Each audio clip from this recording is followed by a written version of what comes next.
Hi there BookTube, it's Eleanor here, and today I want to talk about, in my About a Book, The Vanishing Girl by Laura Thalassa.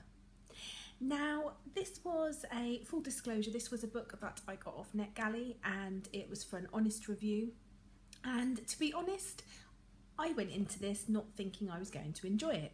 This is a prime example of why I personally should not read Goodreads reviews before I read a book. Because I do often find that I'm very easily swayed by Goodreads reviews, especially from people that I either watch on BookTube or people that I know and have seen other reviews and they've been on a similar line to what I've liked in books. And then if I read a bad review, I often go into the book with preconceptions about it not being any good, or I don't even pick the book up at all. But I was really surprised with this book.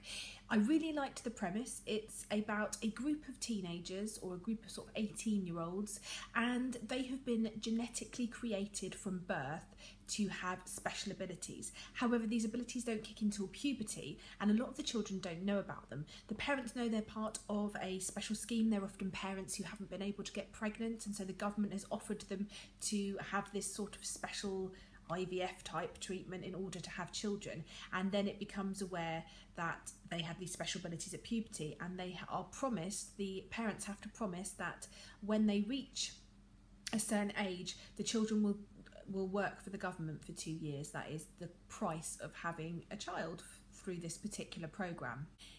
These children can teleport, so they can move from one place to another, but only for 10 minutes and only just as they go to sleep or as they're asleep. So they often hit puberty and they fall asleep and they're thinking of something or someone, and they end up in that person's house or room or that place, but only for 10 minutes, and then they go back. So the government are using these children to send out on missions, and we are learning a little bit more about our main character Tella, who is taken into the facility. She's a little bit older, she's managed to hide hers and her parents have tried to help her hide it. She's taken to the facility and she starts her training. That's where she meets a lot of the other teleporters. She meets a boy and they do training, and you find out loads more about the story, and I don't want to go too much more into it because I don't want to spoil it if you decide to pick it up. The romance in this book was very much the same and online with a lot of books of this type. It was fast, they found each other quickly, the relationship developed very quickly, but the story was quick and the story was action-packed, and I didn't mind it too much.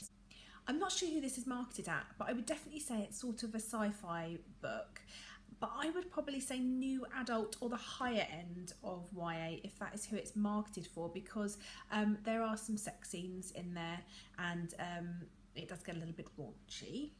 In fact, I thought it was quite steamy at parts, but you know, that's just me. Maybe I haven't read very many good steamy sex scenes in books, but I enjoyed it and it helped with the story for me. I was just really pleasantly surprised with this book, and I would definitely recommend it if you like these types of books. You know, they've got special abilities, you're not sure who the good and the bad guys are, they're set to do things, self-discovery, relationships, a little bit of romance in there.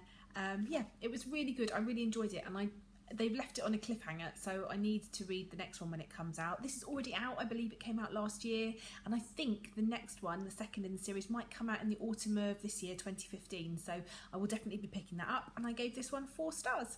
So that was my review of The Vanishing Girls by Laura Thalassa, and if you decide to pick it up, let me know if you've read it in the comments below, and as always I look forward to hearing your thoughts and speaking to you soon. Okay, bye for now BookTube.